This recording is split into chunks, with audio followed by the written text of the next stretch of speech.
Hello my dear friends, this is Preeti Rao and you are welcome back to my channel CommerceNet Express. My dear friends, आज की जो class है काफ़ी special होने वाली है क्योंकि इसके अंदर हम मोस्ट इम्पोर्टेंट MCQs की प्रैक्टिस करेंगे क्योंकि आपके एग्जाम काफ़ी नज़दीक हैं। तो आज हम जो वीडियो लेके आए हैं काफ़ी इम्पोर्टेंट होने वाली है आपके लिए। अगर आपका भी सब्जेक्ट कॉमर्स है और आप भी प्रिपरेशन कर रहे हैं किसी भी टीचिंग एग्जाम की, तो ये सेशन काफ़ी इम्पोर्टेंट होगा आपके। So my dear friends, let's get started. And here the very first question comes. As per section 52 of the Companies Act 2013, the balance in the security premium account cannot be utilized for. Question is saying कि आपका जो section है 52 किसके according, जो आपका companies act 2013 है उसका जो सेक्शन है 52 के अकॉर्डिंग जो हमारा सिक्योरिटी प्रीमियम अकाउंट जो हम बनाते हैं उसका जो अमाउंट होगा उसको हम कहाँ यूज नहीं कर सकते, can not be utilise. First option is payment of dividend, second writing off discount on issue of shares, third issue of fully paid up bonus shares, या फिर fourth capital losses. So my dear friends, देखिए जो हम security premium account बनाते हैं उसके जो उसका अमाउंट होगा उसको हम यूज कर सकते हैं कैपिटल लॉसेस को राइट ऑफ करने के लिए, या फिर fully paid up bonus share को इश्यू करने के लिए, और राइटिंग ऑफ कर सकते हैं साथ में हम डिस्काउंट अगर हमने दिया है, अगर कोई शेयर इश्यू किया था और उसको डिस्काउंट पे इश्यू किया था तो उसको भी राइटिंग ऑफ करने के लिए हम प्रीमियम अकाउंट के अमाउंट को यूज किया जा सकता है। मगर कोई भी कंपनी अपने डिविडेंड को पे नहीं कर सकती किस में से, प्रीमियम अकाउंट के अमाउंट में से। So right option is first. Question second का थोड़ी सी लंबी हो सकती है वीडियो, आप थोड़ा पेशेंस बनाए रखिए, बहुत अच्छे क्वेश्चंस हैं और इसमें आपकी रिवीजन भी हो जाएगी तो आपके लिए काफी बेनिफिशियल होंगे ये। ओके, क्वेश्चन फर्स्ट में आपको इसको मैंने हिंदी में डिस्क्राइब नहीं किया, तो मीन्स ट्रांसलेट नहीं किया, थोड़ा इसमें जो लिस्ट वाले हैं इसमें कॉम्प्रोमाइज कर लीजिएगा हिंदी के जो स्टूडेंट्स उनके लिए। अदर्स जितने भी हैं सभी हिंदी में मिलेंगे आपको। ओके, हमें मैच करना है इसके अंदर लिस्ट 1 को लिस्ट 2 के साथ। ओके, फर्स्ट है cyber crime. Okay, cyber crime किससे रिलेटेड है, तो यहाँ पे हम लोग मैच करेंगे। तो सबसे पहले देखेंगे intellectual property, negotiable instrument, sales of goods act and information technology act. जो साइबर क्राइम है वो किसके अंदर कवर होता है, आपका the information technology act. Okay, जब हम देखते हैं फर्स्ट ए जो है उसका ऑप्शन है फोर्थ, और यहाँ पे जब आप देखेंगे तो केवल सी है जिसके अंदर ए का ऑप्शन 4 दे रखा है। ओके, या फिर अगर आपको वैसे भी कुछ नहीं मिलता है तो आप देख सकते हैं, अगर इनमें से जो आपको अच्छे से आता है आप उसको देखिए, जैसे पेटेंट एंड कॉपीराइट है, इनके बारे में आप समझ सकते हो कि ये आपके क्या होते हैं, इंटेलेक्चुअल प्रॉपर्टी राइट्स होते हैं। तो ये किस में कवर होते हैं, इंटेलेक्चुअल प्रॉपर्टी राइट। इसमें भी देखेंगे डी किस में कवर हो रहा है, फर्स्ट में हो रहा है, तो ये तो सभी हो रहे हैं। ओके, इसके बाद है डिसओनर ऑफ द बिल। जो डिसओनर ऑफ द बिल है ये किस में जाता है, आपका एक तरह का आपका क्या होता है, नेगोशिएबल इंस्ट्रूमेंट्स एक्ट है उसके अंदर कवर होता है। ये बिल ऑफ एक्सचेंज के लिए बात कर रहे हैं यहाँ पर। डॉक्ट्राइन ऑफ कोविड एम्प्टर ये किस में होता है, आपका सेल्स ऑफ गुड्स एक्ट जो आपका किस में आता है 1930, इसके अंदर कवर होता है। Okay, so that right option आपका क्या रहा यहाँ पर, C. I hope everything is clear. So okay, आगे बढ़ने से पहले मैं आपसे बताना चाहूंगी कि जितने भी मैंने प्रीवियस ईयर पेपर करवाए हैं, चाहे वो एचटेट हो, डीएसएसबी, केवीएस, एनवीएस, आरपीएससी में जितने भी टीजीटी पीजीटी के क्वेश्चंस पेपर मैंने सोल्व कराए हैं उनका सोल्यूशन आपको प्लेलिस्ट में जाकर मिल जाएगा। और उनका अगर आपको पीडीएफ चाहिए तो आपको टेलीग्राम चैनल पर मिल जाएगा। सभी की पीडीएफ मैं ऑलरेडी अपलोड कर चुकी हूँ। Okay, the now question number third, organization structure that shows a unique combination of strategies, structure and management process is known as। एक ऐसा organization structure जो एक यूनिक कॉम्बिनेशन बताता है जिसके अंदर हम स्ट्रेटेजीज भी आते हैं, स्ट्रक्चर भी आता है और मैनेजमेंट प्रोसेस भी आता है, तो वो कौन सा ऑर्गेनाइजेशन स्ट्रक्चर है? क्या वो free free form of organisation है, वर्चुअल ऑर्गेनाइजेशन है, नेटवर्क ऑर्गेनाइजेशन है, या फिर हॉरिजॉन्टल ऑर्गेनाइजेशन है। तो काफी अच्छा क्वेश्चन है ये किस में कवर होता है आपका? Network organisation. नाम से पता चल रहा है नेटवर्क, क्योंकि देखिए आज के टाइम में जो बिजनेस हो चुके हैं वो कैसे हो गए? ग्लोबल हो चुके हैं। या फिर जैसे कोई आज बिजनेस है आपका कहीं दिल्ली में है तो उसका एक ऑफिस आपको जयपुर में मिलेगा, कहीं उसका ऑफिस हो सकता है लंदन में हो। तो क्या होता है कि जो नेटवर्क ऑर्गेनाइजेशन जो होता है काफी फ्लेक्सिबल होता है, और यहाँ पे जो हिरार्की ऑफ लेवल होता है वो थोड़ा कम हो जाता है, ये थोड़ा फ्लैट में काम करता है। ओके, जो नेटवर्क ऑर्गेनाइजेशन होता है ये डिसेंट्रलाइज्ड है, काफी फ्लेक्सिबल होता है। तो ये किस में आता है? इसके अंदर नेटवर्क ऑर्गेनाइजेशन में आते हैं। थोड़े क्रैक्स मैंने यहाँ पे डाल रखे हैं, आपको इनको रीड आउट कर सकते हो।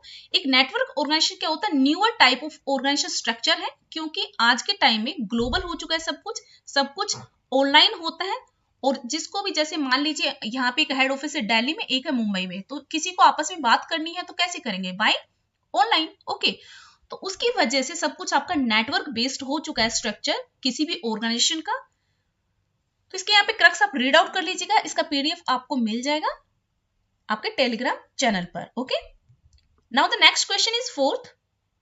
मैच करना आपको फर्स्ट लिस्ट 1 को लिस्ट 2 के साथ। ओके, जिसमें आप देख सकते हैं फर्स्ट लिस्ट जो फर्स्ट है उसके अंदर फर्स्ट ऑप्शन है ए, इंटरबैंक कोल मार्केट। जो इंटरबैंक कोल मार्केट जो शॉर्ट टर्म के लिए होते हैं, मतलब आपस में ही जो बैंक अगर उनको अमाउंट की रिक्वायरमेंट है किसी पर्टिकुलर की, तो क्या करते हैं इंटरबैंक एक दूसरे से अमाउंट मतलब पैसा ले लेते हैं उधारी पे। तो वो किस तरह का आता है, किसमें कवर होता है यहाँ पर वो? तो एक तरह से ये आता है शॉर्ट टर्म मैच्योरिटी, इनकी मैच्योरिटी बहुत छोटी होती है। कमर्शियल बिल्स की बात करते हैं। जो कमर्शियल बिल्स होते हैं वो क्या होते हैं आपके? जो कमर्शियल बिल कवर होते हैं आपकी मनी मार्केट में। इसके बाद है कमर्शियल पेपर्स। कमर्शियल पेपर्स को हम प्रोमिसरी नोट भी कहते हैं, तो सेकंड से होगा ये।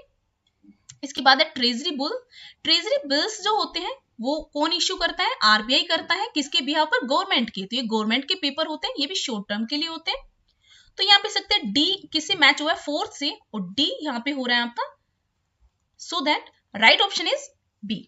Okay, now the next question है फिफ्थ। काफी अच्छे क्वेश्चन है, इनको जरूर करके जाना, और ये एक तरह से आपका रिवीजन है। साथ में आप यहाँ पे देख सकते हो कि आपकी कितनी तैयारी हो चुकी है, तो इसमें भी आपको काफी बेनिफिट मिलेगा। Okay, the attitude based on belief, opinion, knowledge or information about the particular event with the employee is possess is। एक ऐसा एटीट्यूड, ओके, किसी भी पर्टिकुलर एम्प्लॉय का एक ऐसा एटीट्यूड जो किस पर डिपेंड करता है? उसकी बिलीफ पर, उसके ओपिनियन पर, उसकी नॉलेज पर, उसकी इंफॉर्मेशन पर। तो ऐसा जो एटीट्यूड होगा उसको किस में कवर करेंगे हम? वो एक तरह का आपका बिहेवियरल एटीट्यूड माना जाएगा, पॉजिटिव एटीट्यूड, कोग्निटिव एटीट्यूड, या फिर अफेक्टिव एटीट्यूड। देखिए यहाँ पे देखो जो एटीट्यूड है वो किसके ऊपर बेस्ड माना जा रहा है? नॉलेज। नॉलेज मतलब हमारे माइंड से, इंफॉर्मेशन मतलब आपका जो नॉलेज है, आपकी ज्ञान है, वो किस पे बेस्ड है? मतलब आपका इसमें माइंड एक्टिव है। ठीक है, तो यहाँ पे हम कह सकते हैं जो हमारा कोग्निटिव एटीट्यूड है वो एक तरह से किस पे बेस्ड होता है? नॉलेज और इंफॉर्मेशन से। Okay, so that right option is third, ये आपका कोग्निटिव एटीट्यूड होगा। Okay, the next question is sixth. थोड़ा हम फास्ट करेंगे, काफी क्वेश्चंस हैं। Arrange the following in the order of their manifestation. हमें इसको ऑर्डर में बताना है। ठीक है, आपको ऑफर दे रखा है, एक्सेप्टेंस दे रखा है, ब्रीच ऑफ कॉन्ट्रैक्ट दे रखा है, कॉन्ट्रैक्ट दे रखा है। ठीक है, इसको choose the correct option from the following. तो आप देखिए एक ऑफर होता है। ठीक है, ऑफर आप किसी के सामने रखते हो तो वो क्या करता है? एक्सेप्ट करता है। यस, देन जो ऑफर होता है वो एक तरह से एग्रीमेंट बन जाता है, लेकिन उसके बाद वो एक्सेप्ट होने के बाद उसको एक तरह से कॉन्ट्रैक्ट का रूप मिल जाता है। देन जो फोर्थ हो सकता है आपका breach of contract, in case अगर वो ब्रीच होता है तो breach of contract. So that right option देख सकते हैं यहाँ पे फर्स्ट ए, उसके बाद B, and then D, A B D and C. So that right option is second. Okay, the next question is seventh। building long term mutually satisfying relationship with the key customers, suppliers, यहाँ पे coma लगेगा ये।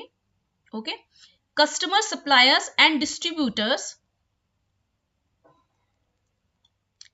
in order to earn and retain their long-term difference and business is known as.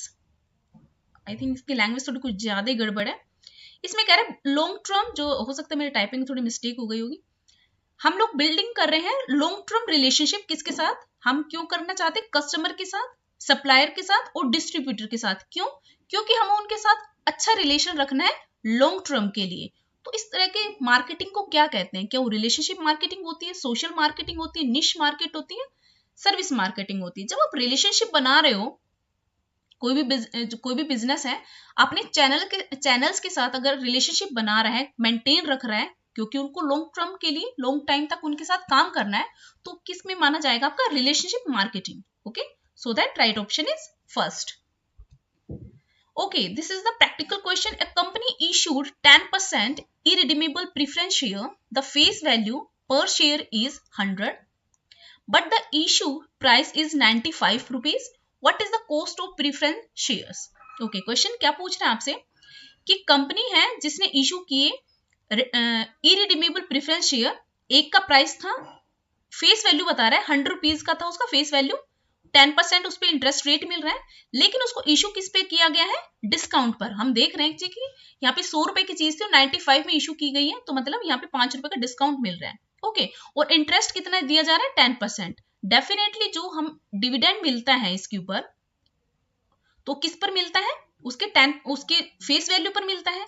तो हम यहाँ देख सकते हैं 100 का 10% कितना होगा? 10 होगा। ओके, तो 10 रुपीज आपको मिल रहे हैं किसके ऊपर? 95 पे करके। सो दैट हम क्या निकालना है? कॉस्ट ऑफ प्रेफरेंस शेयर निकालनी है, तो इसको परसेंटेज में निकालेंगे। तो राइट ऑप्शन क्या होगा इसका? फोर्थ। ओके, जब आपको सोल्व करेंगे तो आपका ऑप्शन आएगा फोर्थ। काफी इजी क्वेश्चन था ये। Okay, now 9th question, shopping goods have which of the following features. जो आपकी शॉपिंग गुड्स होती है उनके कौन कौन से फीचर्स होते हैं? कुछ फीचर्स दे रखे हैं, इनमें से आपको सिलेक्ट करना है। देखिए, फर्स्ट है option, these products are generally durable in nature. जो आपके शॉपिंग गुड्स होते हैं जनरली ड्यूरेबल होते हैं। Second, consumer generally compare the goods of the various sellers and then such goods, means compare करता है दूसरे सेलर्स के प्रोडक्ट के साथ। बिल्कुल करेक्ट बात है।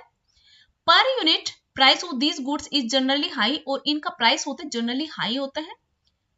डी कह रहा है these goods are regularly and continuously in demand, and the E is these goods are sold as result of aggressive promotion effort. Choose the right option from the given below. देखिए, shopping goods वो होते हैं जो आप क्या होते हैं? Durable भी होते हैं, और उनका आप कंपेयर करके बाय करते हो, है ना? क्या करते हो? कंपेयर करके बाय करते हो। तो राइट ऑप्शन इसका होगा ए, बी एंड सी। कैसे? जैसे कि मान लीजिए आप कोई सब्जी मंडी जा रहे हो, सब्जी मंडी में सब्जी लेने गए, तो आपसे कोई पूछे आप कहाँ गए थे, तो आप ये तो नहीं कहते मैं शॉपिंग करने गया था। लेकिन अगर आप कोई शर्ट लेने जा रहे हो, शूज लेने जा रहे हो, कोई और एक्सेसरीज लेके जा रहे हो, लेने जा रहे हो, तो वो एक तरह से क्या माने जाती हैं? आपकी शॉपिंग गुड्स। शॉपिंग करने गए हो। लाइक कि भाई आप कई बार जाते हो कि जस्ट एक चीज लेने जाते हो, लेकिन बहुत सारी दुकानों पे कंपेयर करके फिर आप वो चीज खरीदते हो, चाहे वो शर्ट ही खरीद रहे हो, ठीक है? तो एक तरह से वो क्या है? आपकी शॉपिंग है। Okay, so that right option is second. Now the 10th, which of the following is not a mainstays in a customer relationship life cycle? Business के अंदर कस्टमर रिलेशनशिप की एक साइकिल होती है, इसमें कहता है इसमें से कौन सी वो मेन स्टेज नहीं है उस साइकिल के अंदर। जैसे प्रोडक्ट की लाइफ साइकिल होती है, ऐसे कस्टमर रिलेशनशिप की भी लाइफ साइकिल होती है।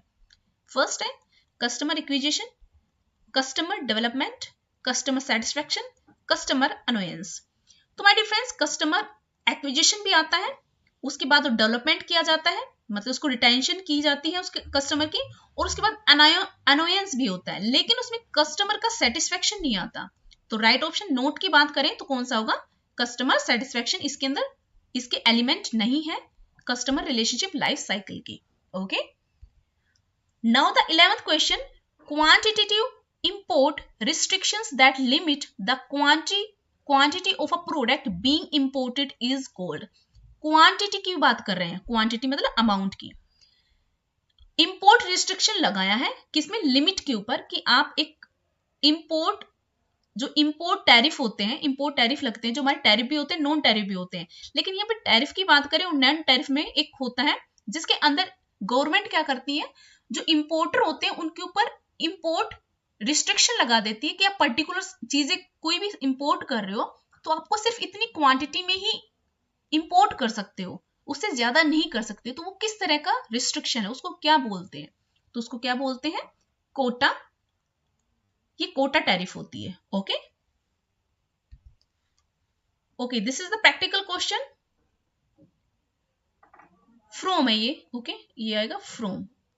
From very large population, the ratio between sampling error and standard deviation is 8:40. The sample size will be, तो सैम्पलिंग साइज क्या होगा, सैंपल का साइज क्या होगा? देखिए आपको एक लार्ज पॉपुलेशन दे रखा है जिसके अंदर सैंपल एरर और स्टैंडर्ड डेविएशन, जो सैंपल एरर होता है उसको हम, आपको पता होगा, SEX से डिनोट करते हैं, और स्टैंडर्ड डेविएशन होता है उसको हम किससे करते हैं? सिग्मा से। इस तरह से तो हम देख सकते हैं SEX और जो सिग्मा है उसके अंदर रेशियो कितना दे रखा है? 8:40। ओके, और आपको सैंपल साइज बताना है कि सैंपल साइज क्या। अब सैंपल साइज अगर आपको निकालना हो तो उसके लिए फॉर्मूला होता है sample error equal to sigma upon √n। Okay, और आपको यहाँ पे n ही निकालना है। तो आप यहाँ पे आपको क्या दे रखा है? 8 की वैल्यू दे रखी है, मतलब सैम्पलिंग एरर की वैल्यू दे रखी है, और 40 जो आपके सिग्मा है, स्टैंडर्ड डेविएशन, उसकी वैल्यू दे रखी है। √n आपको निकालना है। इसके लिए आप क्या करेंगे? इसको पोजीशनिंग की चेंज कर देंगे, जिसमें आप करेंगे 40 इक्वल टू √n। फाइन, इसको जब सोल्व करेंगे तो क्या आएगा? 5, और यहां से इसको हटाने के लिए इस पे क्या लगा देंगे? 2। तो 5 का स्क्वायर कितना होता है? 25। तो हम कह सकते हैं यहाँ पे सैंपल साइज क्या रहेगा? 25 रहेगा। राइट ऑप्शन होगा आपका second. Okay, question number 13, which of the following does not fill in the ambit of the objective of competition act 2002। जब हम कंपटीशन एक्ट 2002 की बात करते हैं, इनमें से जो नीचे दे रखी, इनमें क्या इंक्लूड नहीं किया जाता? ये क्या करता है? एनकरेज करता है कंपटीशन। वो आपसे पूछ रहा है कि इनमें से कौन सा नहीं होगा। एनकरेज करता है competition, yes. Prevent abuse of dominant position, ये इसीलिए बनाया गया है जो आपका कंपटीशन एक्ट है कि कोई भी अपनी पोजीशन को डोमिनेंट ना कर पाए। थर्ड है prevent monopolistic rights arising out of the intellectual property. देखो, प्रिवेंट करना राइट ऑफ इंटेलेक्चुअल प्रॉपर्टी, ये हमारा इसका मोटिव नहीं होता, ये प्रिवेंट नहीं कर सकता। ठीक है, किसी की भी इंटेलेक्चुअल प्रॉपर्टी को प्रिवेंट नहीं कर सकता। ओके, ये इसके अंदर इसका ऑब्जेक्टिव नहीं है। Okay, regulate the merger and acquisition, ये रेगुलेट भी करता है मर्जर एंड एक्विजिशन को। तो राइट ऑप्शन आपका क्या रहेगा? Third. Now the question number 14, which of the following analyse is suitable for the risk return analysis in the financial decision. जब हम फाइनेंशियल डिसीजन लेते हैं उसके अंदर इनमें से कौन सा एनालिसिस है जो सुटेबल रहेगा किसके लिए? रिस्क और रिटर्न के लिए। ओके, रिस्क और रिटर्न को एनालाइज करने के लिए कौन सा मॉडल हमारे लिए इंपॉर्टेंट है, किसका यूज किया जाता है? क्या वो CAPM होता है, SWOT एनालिसिस होता है, कैपिटल गियरिंग होती है, EVA एनालिसिस होता है? तो सभी इनको पता होगा, जब हम पोर्टफोलियो मैनेजमेंट करते हैं उसके लिए एक इन्वेस्टर किसका यूज करता है? CAPM का, capital asset pricing model. CAPM काफी इंपॉर्टेंट है ये। ओके, और ये किसने दिया था? ये दिया था विलियम शार्पे ने 1964 में। इस पर काम तो बहुत सारे लोगों ने किया था, काफी इकोनॉमिस्ट ने किया था, लेकिन विलियम शार्पे का सबसे ज्यादा इस पे काम किया था इन्होंने, और इसके लिए इनको नोबेल प्राइज भी मिला था। ओके, और वैसे बात की जाए तो ये निकला कहां से था? CAPM मॉडल ये एक्चुअली जो 1952 में मार्क विट्स नाम करके कोई इकोनॉमिस्ट थे, उन्होंने एक मॉडल दिया था, उनके ऊपर ही, मतलब फर्दर जैसे 1952 में इन्होंने इस पे काम किया, लेकिन ये बाद में बहुत सारे इस पे थिंकर्स थे जिन्होंने अपने अपने राय दी थी, लेकिन जो मेन थे वो किसका, क्या नाम था उनका? William Sharpe. नाम बता देती हूँ, विलियम शार्प। ओके, इन्होंने 1964 में इस पे काम किया था। ओके, तो ये होता क्या है एक्चुअली, ये रिस्क और रिटर्न के बीच में रिलेशनशिप बताता है कि कोई भी इन्वेस्टर है क्या करता है, ऑब्वियस सी बात है रिटर्न के लिए ही इन्वेस्टमेंट करता है। आप अगर बैंक में जाते हो और इन्वेस्ट करते हो तो आपको पता है फिक्स अमाउंट परसेंटेज का आपको मिल जाता है, किसका, इंटरेस्ट का। लेकिन अगर बाहर मार्केट में किसी कंपनी में करते हो तो वहां पे थोड़ी बात अलग हो जाती है। तो क्या करते हैं इन्वेस्टर, क्या बनाते हैं, पोर्टफोलियो बनाते हैं। तो देखिए यहाँ पे उन्होंने दे रखा है ये रिस्क फ्री जो RF होता है, ये आपका होता है रिस्क फ्री रेट। यहां तक एक कहा गया है कि ये जो एरिया होगा यहाँ पर तो आपका रिस्क फ्री है, यहाँ पर कोई भी गड़बड़ नहीं है, मतलब आपको रिस्क नहीं होगा आपके जो भी आपने इन्वेस्टमेंट किया। लेकिन ऊपर अगर आप जाते हो, इन्वेस्ट करते हो, ये आपको मार्केट का रिस्क मिलेगा आपको, ठीक है, मार्केट का रिस्क मिलेगा, इसलिए यहाँ पे मार्केट का रिटर्न भी मिलेगा। और ये जो पॉइंट होता है इसको बीटा बोला जाता है, बीटा ऑफ द मार्केट। ये काफी इंपॉर्टेंट होता है। बीटा ऑफ मार्केट का मतलब है कि मान लीजिए ये 3 इसमें इसके एलिमेंट होते हैं, बीटा ग्रेटर देन भी 1 हो सकता है, बीटा लेस देन भी 1 हो सकता है, ठीक है। मींस जो रिस्क है हो सकता है जिस कंपनी में आप इन्वेस्टमेंट कर रहे हो उतना ही रिस्क इन्वेस्टमेंट उस कंपनी में है और जितना उसकी इंडस्ट्री में है, ठीक है। तो इस तरह से बीटा क्या करता है, क्वालिफाई किया जाता है। तो इस तरह से हम देख सकते हैं जो ऊपर अगर ये वाला एरिया है ये क्या है आपका रिस्क प्रीमियम, क्या है, रिस्क प्रीमियम। अगर आप इसके फर्दर आपको कुछ मिलता है तो आपने ऑब्वियस सी बात है यहाँ पे रिस्क उठाया है, और यहाँ पे अगर आपको कुछ मिलेगा, रिटर्न मिलेगा, तो वो आपका माना जाएगा रिस्क प्रीमियम। ये तो नॉर्मल रिटर्न है, यहाँ पे तो आपको यहाँ पे जो मिल रहा है वो सभी को मिल रहा है, ठीक है। और इसके फर्दर अगर आप रिस्क उठाते हो तो ये आपका रिस्क प्रीमियम बन जाता है। ओके, तो इस तरह से उन्होंने कुछ दिया था, और ये इसका फॉर्मूला है, इसको हम कह सकते हैं कॉस्ट ऑफ कैपिटल भी बोल सकते हैं, इसको KE से हम डिनोट करते हैं यहाँ पर, कॉस्ट ऑफ कैपिटल। तो रिस्क फ्री प्लस बीटा का इसमें वैल्यू निकाली जाती है, ये risk of market, risk free market, इस तरह से। तो यहाँ पे इसके ये एलिमेंट्स दे रखे हैं, इनको एक बार देख लीजिएगा। और जो बीटा होता है ये क्या होता है, सिस्टमेटिक रिस्क फैक्टर होते हैं। सिस्टमेटिक रिस्क फैक्टर वो होते हैं जिसमें हम वो ऐसा रिस्क जिसको हम डाइवर्सिफाई नहीं कर सकते। ओके, सिस्टमेटिक रिस्क वो होता है जिसको हम डाइवर्सिफाई नहीं कर सकते, लेकिन जो अनसिस्टमेटिक रिस्क होता है उसको जो मार्केटर होता है या इन्वेस्टर होता है उसको डाइवर्सिफाई करता है अपने पोर्टफोलियो से। Okay, now the 15 question, promoting team spirit, harmony, unity with in the organisation is the principle of. हमारे जो हेनरी फ्यूल थे उन्होंने 14 वो दिए थे, प्रिंसिपल दिए थे, उनमें एक प्रिंसिपल काफी इंपॉर्टेंट था जिसमें उन्होंने मैनेजमेंट के अंदर स्पिरिट, हार्मनी और यूनिटी की बात की थी। तो वो कौन से प्रिंसिपल से रिलेटेड है, ऑर्डर से, स्केलर चेन से, स्पिरिट दे कॉर्प से, या फिर इक्विटी से। बहुत इजीली आप बता सकते थे, इसका ऑप्शन क्या होगा, काफी लड्डू क्वेश्चन है, that is a third, spirit day Corp. Now 16 question, in tax laws, donation to approved and notified association for the scientific research is allowed as। देखिए जो अगर साइंटिफिक रिसर्च के अंदर कोई डोनेशन देता है वो 100% तक उसको डिडक्शन मिलती है ना। डोनेशन को अप्रूव करने की बात करें तो उसका डोनेशन कितना रहेगा, 150%। काफी लड्डू क्वेश्चन था। Question number 17, which of the following are not source of secondary data. Not source of secondary data का मतलब है हमें प्राइमरी डाटा ढूंढना है यहाँ पे कि हमारा कौन सा प्राइमरी डाटा है। तो इंटरव्यू क्या होता है, क्वेश्चनायर और ऑब्जर्वेशन, अनपब्लिश्ड थीसिस और एनुअल रिपोर्ट। देखिए जो आप इंटरव्यू लेते हैं उससे आप प्राइमरी डाटा निकाल सकते हो, क्वेश्चनर फिल करवा के भी आपको प्राइमरी डाटा मिल सकता है, खुद ऑब्जर्व करके भी आप प्राइमरी डाटा निकाल सकते हो, कलेक्ट कर सकते हो मीन्स। लेकिन अनपब्लिश्ड थीसिस ऐसा नहीं कि किसी ने काम खुद किया लेकिन अभी थीसिस क्या है, पब्लिश नहीं हुई है, लेकिन उसका डाटा क्या होगा, आपके लिए सेकेंडरी डाटा होगा। ऐसे कोई एनुअल रिपोर्ट आती है किसी भी ऑर्गेनाइजेशन की, वो क्या आएंगी, वो भी एक तरह से सेकेंडरी डाटा होगा।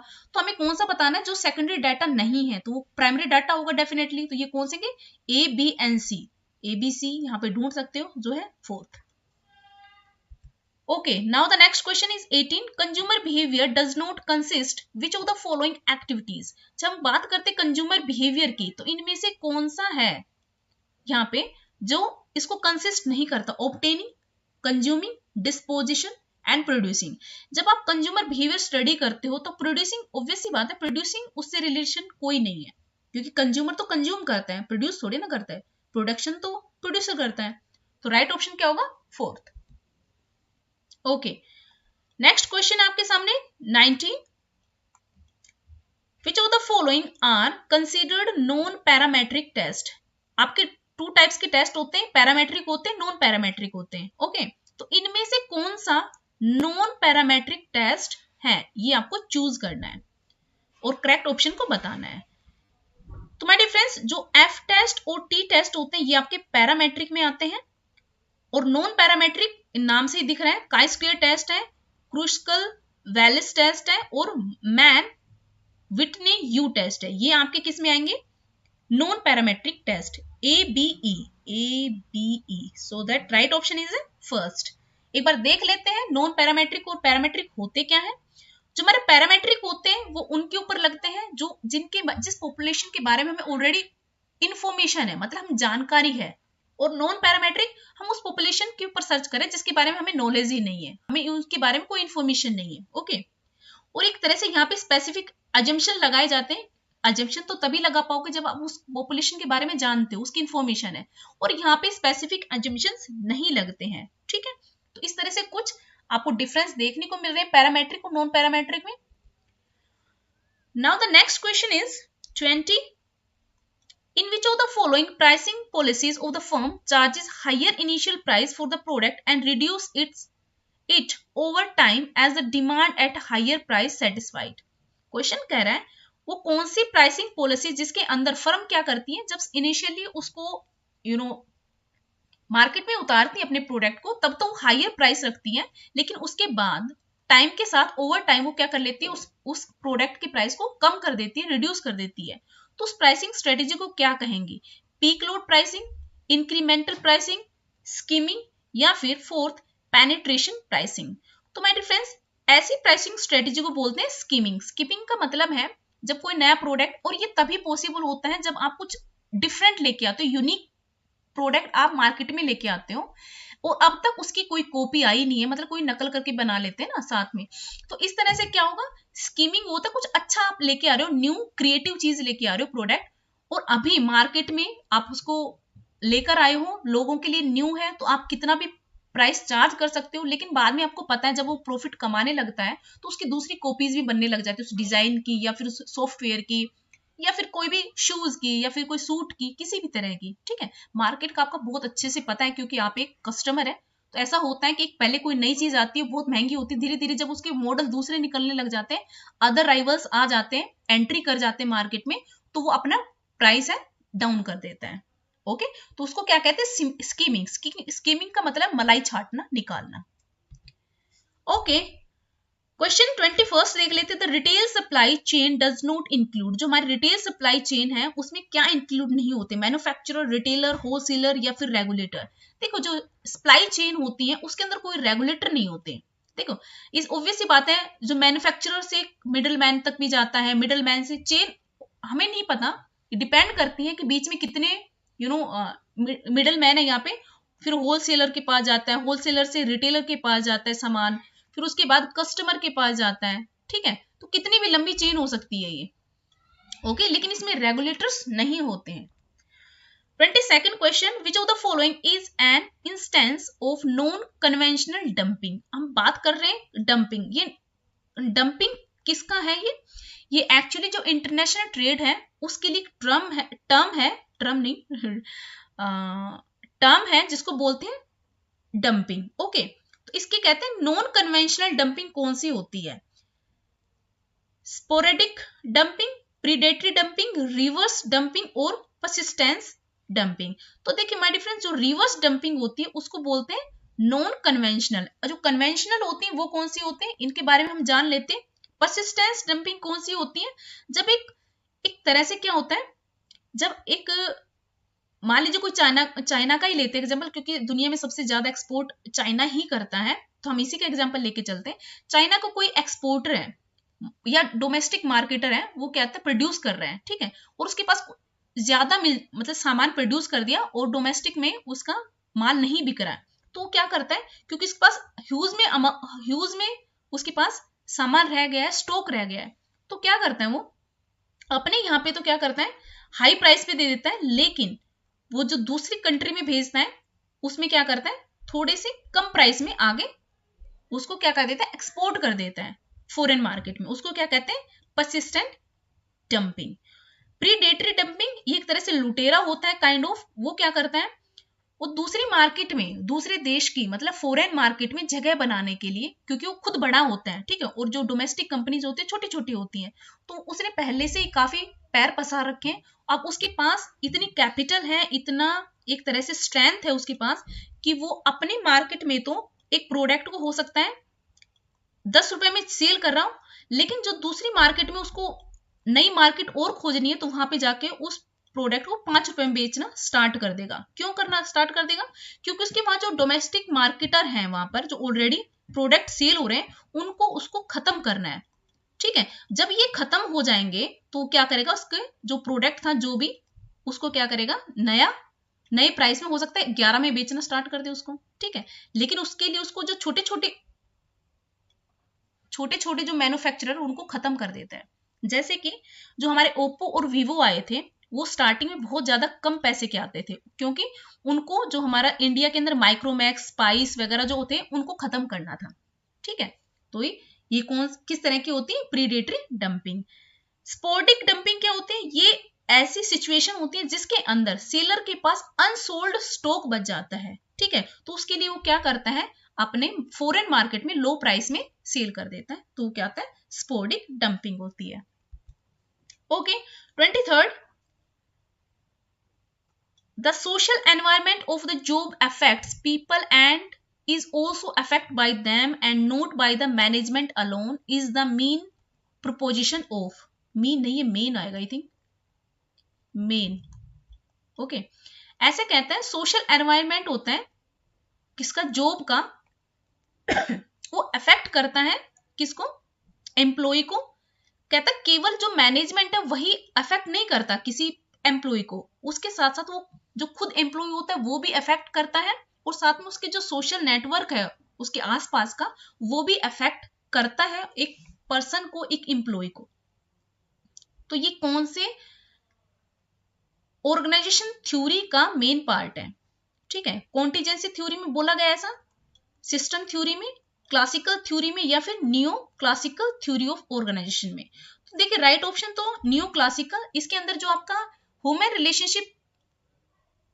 रिलेशन जो थ्योरी दी थी एल्टन मायो ने, उन्होंने बताया था कि जो एम्प्लॉय होते हैं वो ज्यादा अफेक्टेड होते हैं किससे, अपने सोशल ग्रुप से, ओके, ना कि मॉनेटरी से। सो दैट राइट ऑप्शन क्या होगा, fourth. Okay, 24th, which of the following is used for the international monetary money transfer. अगर हमें एक्सपोर्ट इंपोर्ट करने में, हम एक जगह से दूसरी जगह पे सामान या कोई भी लेना देना कर रहे हैं, उसके लिए आपको इंटरनेशनल ट्रांजैक्शन करनी पड़ती है, मनी ट्रांसफर करना पड़ता है, तो उसके लिए किसको यूज किया जाता है, कि आरटीजीएस को यूज करेंगे, नेफ्ट को यूज करेंगे, स्विफ्ट को यूज करेंगे, डीडी मतलब डिमांड ड्राफ्ट। तो डेफिनेटली हमारी जो लोकली हम लोग इंडिया में करते हैं वो तो यूज होंगे नहीं, ठीक है। तो क्या होता है वहां पे use, Swift. 25th, which among the following is not a correct statement. इनमें से कौन सी स्टेटमेंट है वो करेक्ट नहीं है। Hedge fund are not mutual funds. जो हैज फंड्स होते हैं म्यूचुअल फंड्स नहीं होते। डेफिनेटली जो हैज फंड और म्यूचुअल फंड्स ये दोनों अलग अलग होते हैं, थोड़ा सा इनका काम करने का तरीका सेम होता है लेकिन चीजें अलग अलग है ये, okay. Hedge funds can be sold to public. जब हैज फंड्स होते हैं क्या इनको पब्लिक को सोल्ड किया जाता है, नहीं, ये तो बिल्कुल रॉन्ग है। जो हैज फंड्स होते हैं ये पब्लिक को सोल्ड नहीं किए जाते। ये देखो पब्लिक को सोल्ड नहीं किए जाते, इसके लिए जो स्पेसिफिक टाइप ऑफ इन्वेस्टर होते हैं उन्हीं को ये सोल्ड किए जाते हैं, ओके। तो राइट ऑप्शन हमारा क्या होगा, सेकंड, जो रॉन्ग है। Investor in mutual fund must pay various fees and expenses. जो म्यूचुअल फंड्स में इन्वेस्ट करते हैं उनको बहुत सारे एक्सपेंसेस बेयर करने पड़ते हैं। Mutual funds provides economics of scale of investment decision, ये भी करेक्ट है। तो राइट ऑप्शन हमारा क्या होगा, सेकंड। यहाँ पे मैंने जो हेज फंड है उसके बारे में कुछ क्रक्स डाल रखे हैं, इनको देख लीजिएगा। Investment fund that can undertake a wide range of investment and trading activities, ये वाइड रेंज ऑफ, ये एक्चुअली ना अमेरिका में ज्यादा होता है, हमारे इंडिया में नहीं होता हेज फंड सिस्टम, ठीक है। हेज फंड वहीं पे ये इन्वेस्टर्स, जो इन्वेस्टर सेबी में लिस्टेड नहीं होते हैं, और वो उस, और यहाँ पे जो हेज फंड जैसे एनजीओज के पैसे हैं वो कहाँ पे इन्वेस्ट किए जाएं, या फिर बड़े बड़े बैंक्स हैं वो जहाँ पे इन्वेस्ट करते हैं, या फिर ये जो यूनिवर्सिटीज का फंड है, इस तरह के लोग यहाँ पे इन्वेस्ट करते हैं, ठीक है। Typically institutions, pension plans and high net worth individuals जो होते हैं वो ही इसके अंदर इन्वेस्ट करते हैं, ओके, उनके लिए ओपन होता है। इसके बाद है 26, which of the following does not come under the definition of information as per the right to, जो हमारा RTI है, RTI 2005 है, उसके अंदर इनमें से कौन सा इसके नीचे नहीं आता जब हम बात करते हैं इंफॉर्मेशन डेफिनेशन की?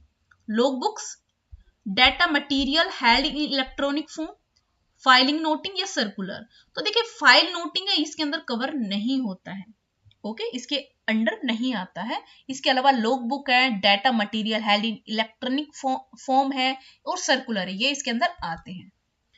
27th क्वेश्चन की बात कर लेते हैं यहाँ पर, विच of the following is the predecessor of IRDA act 1999? Okay, IRDA क्या है यहाँ पे? Insurance regulatory and development act. ये काफी इंपॉर्टेंट है, इस टर्म को याद रखना। Insurance regulatory and development act 1999, okay. अगर आपको इसके फुल फॉर्म नहीं पता होगी तो आप इनमें से आंसर नहीं दे सकते, क्योंकि जब बात कर रहे हैं इंश्योरेंस की तो डेफिनेटली यहाँ पे जो इंश्योरेंस होगा वो इसके अंदर कवर होगा, ओके। तो हमारा जो पहले इंश्योरेंस एक्ट 1930 था उसको अमेंड करके नया इंश्योरेंस एक्ट आया, जो आया था 1999 में, और उसका नाम है IRDA एक्ट, ओके।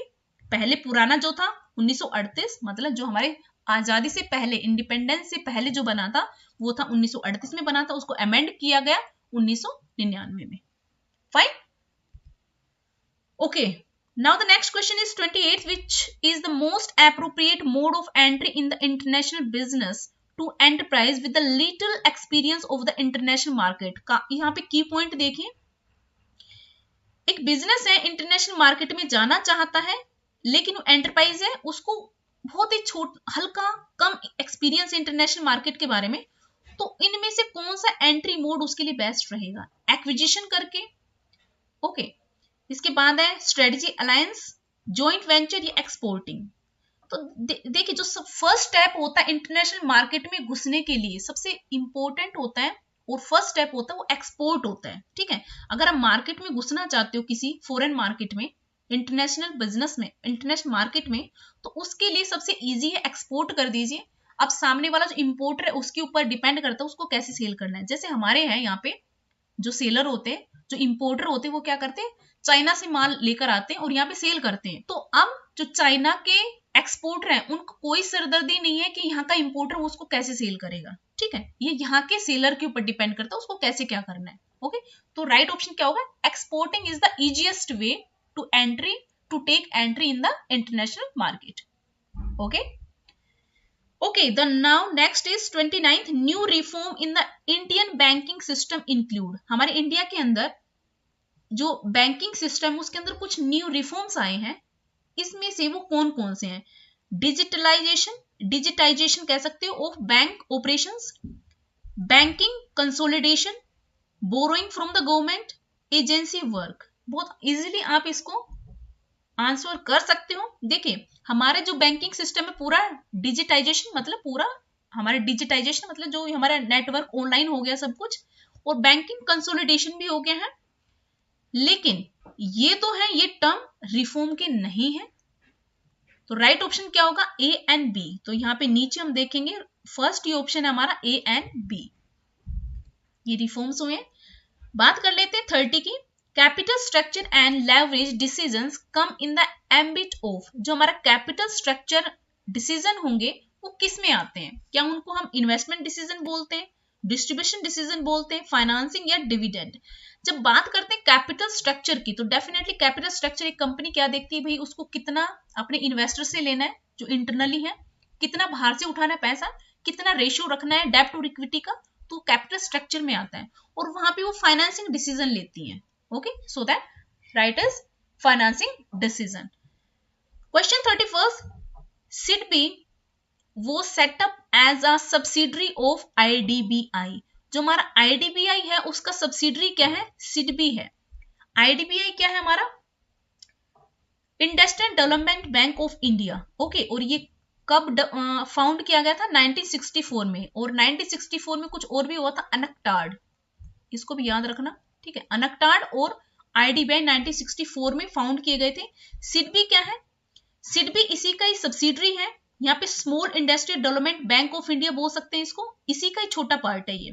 तो ये क्यों सेटअप किया गया था, take over the functions of small business financing of IDBI. सत्य वचन, यही बिल्कुल करेक्ट है आपका। क्या मतलब इसको क्या काम दिया गया, जो आईडीबीआई का काम दिया गया सिडबी को, इसको एक्चुअली फाउंड इसलिए किया गया था कि जिसके इसके कौन से फंक्शंस को टेक ओवर करना था, स्मॉल बिजनेस फाइनेंसिंग, मतलब छोटे छोटे बिजनेस को फाइनेंस करने का जो काम करने लग गया वो सिडबी करने लग गया आईडीबीआई की जगह। तो राइट ऑप्शन है आपका first. 32, currency swap is a method of, जो हम करेंसी स्वैप करते हैं वो कैसा मेथड है, किस लिए यूज किया जाता है, hedging against the foreign exchange risk. बिल्कुल सत्य वचन, यही बिल्कुल करेक्ट है, फर्स्ट ही ऑप्शन। मतलब ये जो हम करेंसी स्वैप करते हैं, फॉरेन एक्सचेंज मतलब फॉरेन मार्केट के अंदर जो हम पैसे का लेन देन करते हैं, एक्सचेंज करते हैं, उसके रिस्क से बचने के लिए हेजिंग की जाती है, ठीक है। तो वो किसके साथ, किसके लिए की जाती है, किस में की जाती है, करेंसी से। Now the 33, which of the following reflects the sum of perceived tangible and intangible benefits and costs to a customer। कहता इनमें से क्या है जो रिफ्लेक्ट करेगा किसको, एक कस्टमर की टेंजिबल इंटेंजिबल बेनिफिट, मतलब कस्टमर की कॉस्ट क्या है, टेंजिबल इंटेंजिबल, उस कॉस्ट को कस्टमर के लिए, तो वो क्या रिफ्लेक्ट कर रहा है यहाँ पे, customer satisfaction, customer delight, customer value या कस्टमर एक्सपेक्टेशन।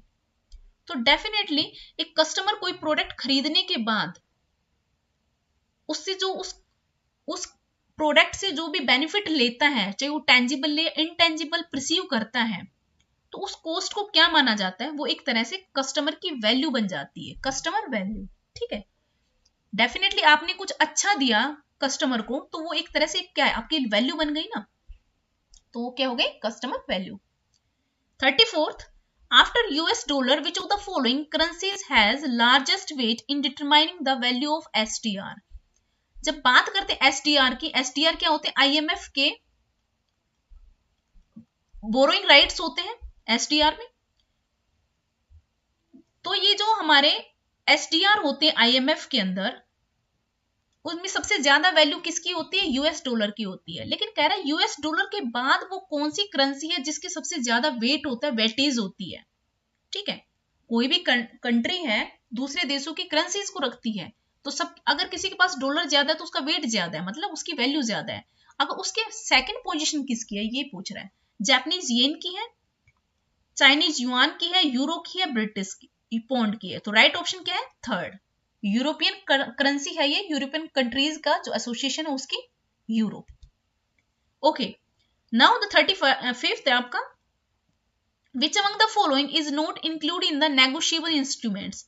नेगोशिएबल इंस्ट्रूमेंट में इनमें से कौन इंक्लूड नहीं है, cheque, demand draft, promissory note या म्यूचुअल फंड। देखो चेक और डिमांड ड्राफ्ट, प्रोमिसरी नोट को as a negotiable instrument use किया जाता है, मतलब एक तरह इनकी वैल्यू होती है और इनको एक्सचेंज कर सकते हैं। लेकिन म्यूचुअल फंड्स है, ये एक तरह से आपका नेगोशिएबल इंस्ट्रूमेंट नहीं माना जाता। 36, one belt one road initiative is not intended to BRI। One belt one road initiative कौन लेकर आ रहा है, चाइना, ठीक है। सबको पता है जो चाइना है दुनिया में सबसे बड़ा एक्सपोर्टर है, ठीक है। इन्होंने एक one belt one road initiative लेके आए, इनमें से क्या इंटेंट नहीं है उसका, तो ट्रेड प्रोटेक्शनिज्म ये इसका इंटेंशन नहीं है। एक्चुअली वो सारा बेनिफिट एक्चुअली मिलेगा किसको, क्योंकि सप्लाई चेन एक तरह से अपनी सप्लाई चेन को पूरे वर्ल्ड में फैलाने के लिए वन बेल्ट वन रोड का इनिशिएटिव लेके आए। इससे क्या करेंगे, दूसरे देशों के अंदर थोड़ा बहुत डेवलपमेंट करके उनको ट्रेड जो हमका डेब्ट ट्रेप में उसमें फंसा लेंगे, जैसे अपने यहाँ पे अभी नीचे अपना ये जो श्रीलंका है उसके साथ भी उन लोगों ने ऐसे ही किया था। ठीक है, तो यहाँ पे देख सकते हैं सेकंड है स्ट्रेंथनिंग लॉजिस्टिक, ये इनके अपने खुद के लिए कि भाई अपनी जो लॉजिस्टिक और सप्लाई चेन है उसको स्ट्रॉन्ग करना चाहते हैं, इंप्रूव करना चाहते हैं कॉम्पिटिटिवनेस को। ठीक है, रीबैलेंस द ट्रेड डोमिनेंस बनाए रखना चाहते हैं। तो क्या इसका इंटेंट नहीं है ट्रेड प्रोटेक्शनिज्म। ठीक है, which of the following type of the goodwill is considered to be the best, इनमें से कौन सी टाइप ऑफ द गुडविल है जो सबसे बेस्ट मानी जाती है? डो, कैट, रैट, ये रैबिट आएगा, काऊ कहां से आ गया? अच्छा सॉरी, काऊ नहीं था यहाँ पे, रैबिट था आई थिंक, होना तो रैबिट ही चाहिए। ओके, हमारी यही होती है एक्चुअली, 4 ही होती है, dog, cat, rat and rabbit goodwill. सबसे बेस्ट मानी जाती है कैट। डॉग क्या होता है? डॉग टाइप का जो गुडविल होता है या कस्टमर होता है वो अपने मालिक या कह सकते हैं दुकानदार से, जो वहां का मालिक होता है उससे वफादार होता है। तो इस तरह से वो मायने नहीं रखता प्रोडक्ट कौन सेल कर रहा है, नहीं प्रोडक्ट क्या है, वो जस्ट सेलर से इंप्रेस्ड होता है तो सेलर के पास जाता है। कैट ये अपनी जगह से प्यार करता है, मतलब एक पर्टिकुलर जगह से खरीदना पसंद करता है, एक शॉप उसको पसंद है या एक ब्रांड का शोरूम या फिर एक मॉल या एक ऐसी जगह जहां पे वो पर्टिकुलरली जाकर खरीदना पसंद करता है, एंजॉय करता है, उसको कैट बोलते हैं, मतलब उसको कैट गुडविल है वो। रैट गुडविल और रैबिट अपनी जगह पे रहना चाहता है, अपने आसपास, मतलब रैबिट क्या होता है, लेजी होता है और वो क्या था अपने एरिया से दूर नहीं जाता, तो अपने आसपास जहां जो भी मिल जाए, चाहे उसको दूसरे ब्रांड का मिल जाए लेकिन वो भी खरीद लेगा। रैट क्या होता है, इसको वैल्यू चाहिए, उसको चाहिए क्या चाहिए, वैल्यू चाहिए, क्वालिटी चाहिए। ओके, तो ये डिपेंड नहीं करता कि कौन सेल कर रहा है, कहां सेल कर रहा है, उसको जो चीज चाहिए, जिस वैल्यू की चीज चाहिए उसको खरीदने के लिए वो कहीं भी चला जाएगा, तो वो क्या था, रैट गुडविल। तो राइट ऑप्शन हमारा सबसे बेटर गुडविल जो मानी गई है वो कैट गुडविल मानी गई है। तो यहाँ पे ये मैंने थोड़े से क्रक्स दे रखे हैं, इनको रीड आउट कर लीजिएगा, इसकी जो पीडीएफ है आपको टेलीग्राम चैनल पर मिल जाएगी। फाइन, बात करते 37 की, मोटिवेशन फोर्स और level of efforts is not equal to satisfaction and performance is propounded by. इनमें से एक मॉडल है जिसने बताया था कि जो मोटिवेशन फोर्स है और लेवल ऑफ एफर्ट है वो कह रहे इक्वल नहीं होते टू सेटिस्फेक्शन एंड परफॉर्मेंस। ये किसने बताया था, ये किसने दी थी ये थ्योरी? ये दी थी पोर्टर लोलर मॉडल में। ठीक है, देखो मोटिवेशन की बहुत सारी थ्योरीज हैं, जिसमें अंदर ये भी है, एडम की है, XY थ्योरी है, जी थ्योरी है, वरूम एक्सपेक्टेंसी थ्योरी है, या फिर hygiene and motivation 2 factor theory है। इसके अलावा एक पोर्टर लोलर मॉडल भी है जो काफी इंपॉर्टेंट है। इसने मोटिवेशन की एक थ्योरी दी थी जिसके अंदर बताया गया था कि जो आपका मोटिवेशन होते हैं और लेवल ऑफ एफर्ट है, जरूरी नहीं है वो आपका इक्वल हो किसके, सेटिस्फेक्शन और परफॉर्मेंस के। ठीक है, तो यहाँ पे मैं ज्यादा एक्सप्लेन नहीं कर पाऊंगी इसको क्योंकि काफी लंबी वीडियो बन जाएगी और बहुत सारे क्वेश्चन अभी बाकी है। तो अब यहाँ पे देख सकते हैं। ठीक है, यहाँ पे आप थोड़ा सा देख सकते हैं, ये मॉडल प्रिडिक्ट करता है satisfaction is the determined by the perceived equity of the intrinsic and extrinsic reward. मतलब वो कह रहा है एक एम्प्लॉय का परफॉर्मेंस किसके ऊपर डिपेंड करती है, कि जो रिवॉर्ड उसको मिलेगा उसके ऊपर, इंट्रिंसिक या एक्सट्रिंसिक। एक्सट्रिंसिक लाइक जैसे मान लीजिए कोई इस पे डिपेंड करता है कि कंपनी ने एक पॉलिसी निकाली है कि अगर आप अच्छा परफॉर्म करेंगे, आप बेस्ट देंगे या इतनी सेल के टारगेट उसको अचीव कर लेंगे तो आपको हॉलिडे पैकेज मिलेंगे, वो तो हो गया एक्सटेंसिव। एक इंस्टेंसिव रिवॉर्ड वो होते हैं लाइक कोई पोजीशन मिल गई या फिर आपको प्रमोशन मिल गया या फिर आपको कोई अलग से एक पहचान मिल गई, रिकॉग्निशन हो गई, तो वो एक इंट्रेंसिक उसके लिए एक एम्प्लॉय क्या करता है, ज्यादा काम करता है इस तरह से। ओके फाइन, नाउ द 38 जो आपका चलपट्टी, मुझे नाम नहीं पता एक्चुअली इसका, Chalapathi Rao committee was constituted for the restructuring of, जो हमारी एक बैंक में रिफॉर्म करने के लिए क्या की गई थी, कमेटी का गठन हुआ था। तो वो किसके लिए की गई थी, जिसका नाम था, मतलब इनके एसोसिएशन में हुई होगी, है ना, चलपट्टी राव कमेटी। इन्होंने किस पे काम किया था, state financial corporation in India, commercial banks in India, cooperative banks in India या फिर regional rural banks in India. तो राइट ऑप्शन क्या होगा, regional rural banks in India. Which among the following institution is not a part of World Bank Group? इनमें से कौन सा world bank हमारा जो है उसका पार्ट नहीं है? देखो, वर्ल्ड बैंक और IMF ये दोनों हमारे ब्रिटेन वुड ट्विंस सिस्टर मानी जाती हैं। इनको 1944 में इनका फाउंडेशन हुआ था, ठीक है, वर्ल्ड बैंक, या इसको हम IBRD बोलते हैं, IBRD, ठीक है, वर्ल्ड बैंक को IBRD के नाम से भी जाना जाता है। तो इनमें कह रहा है जो हमारा वर्ल्ड बैंक है इनमें से कौन सा उसका पार्ट नहीं है? तो जो वर्ल्ड बैंक है इसके नीचे कुछ उसकी एफिलिएट्स ऑर्गेनाइजेशन है, उनकी सिस्टर बोल सकते हो आप, जिनसे मिलकर वर्ल्ड बैंक बना हुआ है। तो इनमें से वो कौन सा नहीं है? IDA, international development association, international monetary fund, international finance corporation, multilateral investment guarantee agency. तो देखिए, IMF है खुद एक अलग से ऑर्गेनाइजेशन है, ये इसका पार्ट नहीं है, ठीक है, साथ में बनी जरूर थी, फाउंडेशन जरूर हुआ था, लेकिन ये इसके अंडर नहीं आती है। IMF काम करता है इंटरनेशनल मार्केट के अंदर बैलेंस ऑफ पेमेंट बनाए रखने के लिए, और वर्ल्ड बैंक क्या देता है? लोन देता है, ठीक है, डेवलपमेंट के लिए। तो यहाँ पे मैंने कुछ क्रक्स दे रखे हैं, जैसे IBRD, IDA, IFC, मीगा और ICSID, ये वर्ल्ड बैंक के क्या है? एसोसिएट्स हैं, ओके, इनसे मिलकर ही आपका वर्ल्ड बैंक बना हुआ है। तो रीड आउट कर लीजिएगा कैसे कैसे बने, कौन कौन से हैं। जैसे IBRD 1945 में बना था, IDA इसको सॉफ्ट लोन विंडो भी कहा जाता है, 1916 बना था। IFC ये प्राइवेट बैंक देता है, मतलब प्राइवेट फाइनेंसिंग करता है, 1956 इसके रेट परसेंटेज होते हैं, रेट ऑफ इंटरेस्ट हाई होते हैं। ऐसे मीगा है 1988 में रहा इसके फाउंडेशन, और ICSID ये 1966 में इसका फाउंडेशन किया गया। Now the 40 excess capacity is not noticed in which of the following market condition? जब बात करते हैं एक्सेस कैपेसिटी की, तो इनमें से कौन सी मार्केट कंडीशन होगी जिसमें नोटिस नहीं की जाती? मोनोपोली में, मोनोपोलिस्टिक में, ओलिगोपोली में, परफेक्ट कंपटीशन में। भी थक गई हूँ, ठीक है, कम ही क्वेश्चन तो बहुत ज्यादा नहीं हुए, लेकिन बोला बहुत ज्यादा जा रहा है, वो ठंड है, रात का टाइम है, ओके। तो कौन सा है? परफेक्ट कॉम्पिटिशन, ओके, इसको हम जल्दी हम वाइंड अप करेंगे। नेक्स्ट मैं अगेन वीडियो लेके आऊंगी आप लोगों के लिए, okay. 41 which of the following are the rights of the statutory auditor? जो हमारा statutory auditor होता है किसी कंपनी में, उसके कौन कौन से राइट्स आते हैं? टू रिसीव द रेम्यूनरेशन, बिल्कुल सत्य वचन है, रेम्यूनरेशन तो लेगा ही लेगा। To attend the board of director meetings, directors के साथ इसकी मीटिंग होती है, डेफिनेटली होती है। To attend the general meeting, देखिए जनरल मीटिंग में इसका कोई लेना देना नहीं होता, क्योंकि ये तो इन्वेस्टर्स करते हैं, ओके, मतलब शेयर होल्डर्स जो होते हैं। To visit the branch office, ये ब्रांच ऑफिस में भी जा सकता है, इसकी ड्यूटी है, मतलब इसका राइट बनता है, ओके। तो सो दैट ABED सेकंड है इसका answer, okay. Now the next is deduction under section 37 subsection 1 is allowed under tax law for those expenditure which are. हमारा डिडक्शन किया गया है किसके अंडर? सेक्शन 37(1), ये स्पेशल है, जिसके अंदर टैक्स लॉ एक्सपेंडिचर कौन कौन से आते हैं। जब टैक्स की बात करें, कौन से एक्सपेंडिचर इसके अंडर आएंगे, इस डिडक्शन के अंडर आएंगे, तो वो कौन से नेचर के होंगे? रेवेन्यू के, कैपिटल के, बोथ रेवेन्यू कैपिटल या deferred revenue expenses. So that right option क्या है आपका? रेवेन्यू एक्सपेंडिचर इसके अंडर डिडक्ट किए जाते हैं। माय डियर फ्रेंड्स, यही वाइंड अप करते हैं, ओके।